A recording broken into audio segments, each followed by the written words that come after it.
Now, film has had some notoriously violent movies, from Martyrs to The House That Jack Built to Cannibal Holocaust, and to a film like Sallow.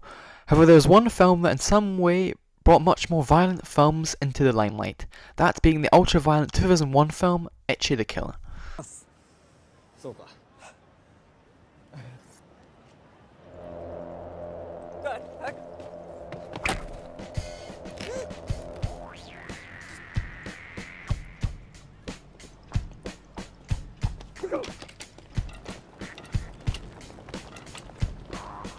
Now, this film is notorious for its gore, which has attributed people to either love or hate it, and I wanted to see if the film's reputation was warranted, and after watching it, yes and no.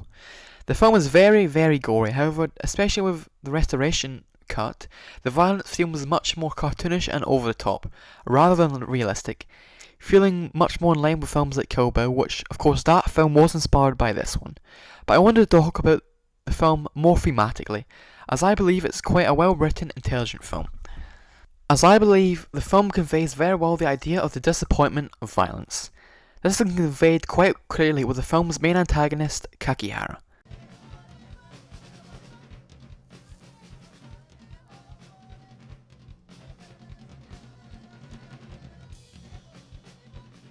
Now, Kakihara is shown to be a sadomasochistic Yakuza enforcer with a love of violence, whether upon himself or the torture of other people.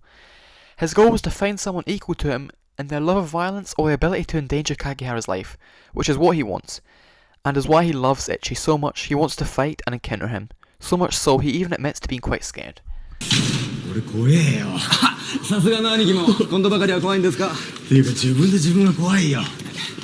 But after being chased by Ichi, which we see clearly visually excites Kakihara, just like the audience, he's disappointed by Ichi.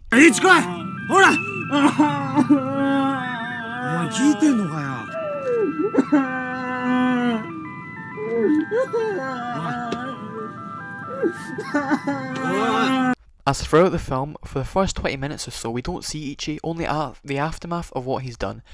However, when we as the viewer meet him, it's disappointing. He's a whiny crybaby depraved lunatic, who is so messed up and evil that you kind of root for Kakihara to just kill him.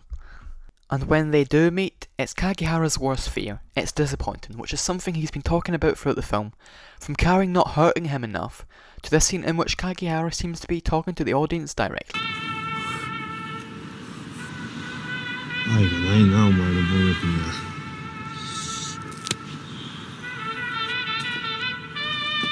Which kind of makes sense, as the film's violence throughout is very cruel, which is also very intentional. Whether Ichi slicing a guy in half multiple times, or the multiple times of women being mutilated and abused, which of course I can't show. I believe that Takeshi Miike, the director, is aware of the audiences becoming desensitized to violence, and thus why the film's violence is so gory and over the top, partly due to being based off a messed up manga, but also the theme of the film, and Mike making it clear to the audience that kind of pointless nature of violence. As Kakihara is said to be a sadomasochistic throughout the film, however, his use of violence he afflicts is quite modest compared to that of Ichi.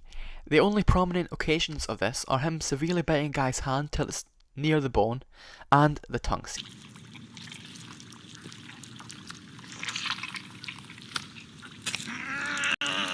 Which is interestingly shot, as Kakihara is looking directly into the camera and it's barely cutting away from the action he's doing, as if to say to the audience, they aren't going to take any shortcuts in this film, and will show the effect of this lifestyle straight to your face.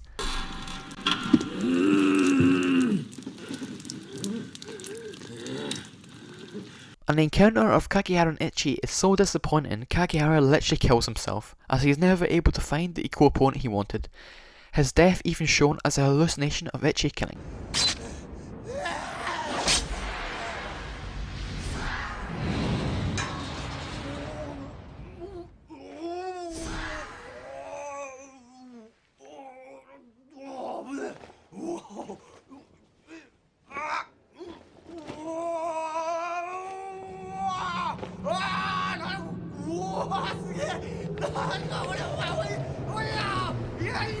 In fact, Miike seems to be quite socially aware of those ideas.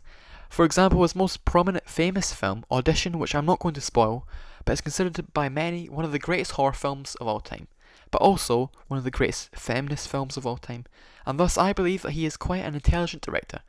especially in the way he uses violence, even citing his favourite film as Starship Troopers, which of course is considered by many to possibly be the greatest satire film of all time.